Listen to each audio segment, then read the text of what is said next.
ছৈলিংটা হাসপাতালে সাফাই কর্মীদের ওপর নির্যাতনের অভিযোগ ঘিরে এলাকায় চাঞ্চল্যের সৃষ্টি হয়েছে। গত ১২ই মার্চ বৃহস্পতিবার হাসপাতালে এক দুঃখজনক ঘটনা ঘটেছে বলে জানা যায়।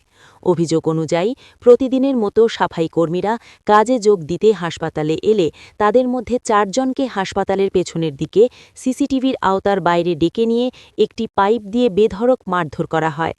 আহত ৪ জন হলেন উষারানী পাল, কবিতা দেবনাথ, প্রণয় সরকার এবং লালন চাকমা। এদের মধ্যে ২ জন মহিলা রয়েছেন। ঘটনার খবর পেয়ে আজ আমাদের সাংবাদিক ছৈলিংটা হাসপাতালে পৌঁছান। সেখানে গিয়ে দেখা যায় আহত ২ মহিলা কর্মী হাসপাতালে উপস্থিত নেই, তবে প্রণয় সরকার ও লালন চাকমাকে ডিউটিতে পাওয়া যায়। জানা যায় আগের দিনের মারধরে তারা আহত হলেও চাকরি হারানোর ফলে আজও কাজে যোগ দিতে বাধ্য হয়েছেন। তাদের দাবি, হাসপাতালের এসডিএমও তাদের সতর্ক করে দিয়েছেন যে যদি এই ঘটনার কথা বাইরে জানানো হয় বা কোনো অভিযোগ করা হয় তবে তাদের চাকরি চলে যেতে পারে। ঘটনাস্থলে গিয়ে দেখা যায় যেই পাইপ দিয়ে তাদের মারধর করা হয়েছে বলে অভিযোগ, সেই পাইপটি বেঁকে পড়ে রয়েছে। এই ঘটনার পর স্থানীয় মানুষের মধ্যে ক্ষোভ ও উদ্বেগ দেখা দিয়েছে।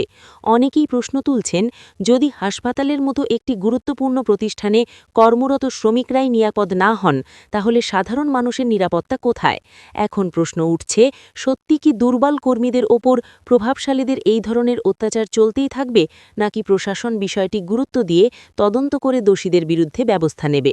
খবর প্রতিবেদন, হেডলাইন্স টুডে। আচ্ছা, আপনার নামটা? আমার নাম প্রণয় সরকার। গতকালকে কি ঘটনা ঘটছিল? গতকালকে ঘটনা হয়েছে একজন স্যারা ডাকছে, আমরা নিচে মুস্তাছি, মোসার করে দিয়া এলটিএ মোসা। কি নাম? পুরো নামটা জানি না। তাই ডাকার পরে কয়েদি গাইও আমি লালন কবিতা তারা গেছি, যাওয়ার পরে দিয়া তাই এখানে লেবার লাগাইছে, মানে জাবরা পরিষ্কার করতেছে আর কি। এটা বলে এখানে জাবরা ফেলাইছে, এরপরে নিয়ে সেটা তারা তাই ডাইকটা নিয়ে আর কোনো কথা কোনো সময় দিচ্ছে না আর কি। এরপরে ধুমধাম বাড়ি আরম্ভ হচ্ছে, তারা কবিতারা আগে দিছে, এরপরে উষারে দিছে একটা বাড়ি, এরপরে লালনটে দিল ২-৩টা, এরপরে আমার দিছে পিঠে মধ্যে একটা। তখন বাড়ি খাইয়ে আমরা খাইয়ে আসে আমরা ইনচার্জে জানাইছি, ইনচার্জে জানানোর পরে এরপরে মহেশে স্যাররা জানাইছি। স্যারের পরে যায় সেটা একজন স্যারের জিগাইছে যে পিঠা হয়েছে ঘটনা, স্যার আমরা ডাকছে ১-২ স্যারে আউটডোরে নিয়ে আমরা তুল একটা কমপ্লেন করছে। আমি বলছি আমরা স্যারের না জানাইছি, আমরা তো কোনো অন্য কোনো কমপ্লেন করছি না। এরপরে স্যারে ডেকে নিয়ে এসে বলতেছে তারা বলে কাজ করে না, এদের লেগে তারা ইয়ে করছে একটা অ্যালুমিনিয়ামের পাইপ দিয়ে আর কি। প্লাস্টিক না প্লাস্টিক না, এটা মানে ইয়ে আর কি, অ্যালুমিনিয়ামের মতো এটা।